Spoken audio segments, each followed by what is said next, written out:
தகமபனி அவ்வளோதான். மகதிங்கிற ஒரு ராகம், அந்த ராகத்தில் வந்து போட்டது இந்தியாவிலேயே சினிமா பாட்டு போட்டவர் இவர் ஒருத்தர் தான், மெல்லிசை மன்னர் எம்எஸ்வி அவர்கள். டைரக்டர் சார் வந்து அபூர்வ ராகங்கள்னு பேர் வச்சுருக்கேன் படத்துக்கு. யாருமே ஓய்வுபடுத்தாத ராகத்தை இதில் போடணும் அப்படின்னு சொன்னார்.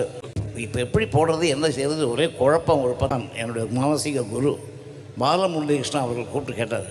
இப்போ நான் சொன்னேன், இந்த மாதிரி நான் ஒரு படத்துக்கு வேலை செய்கிறேன், எந்த படத்துலையும் வராத ஒரு ராகத்தை நீங்கள் கண்டுபிடிச்சி இந்த படத்துக்கு பாட்டு எழுதி வாங்கணும், அந்த ராகத்தை யூஸ் பண்ணணும்னு சொன்னார் அப்படின்னு.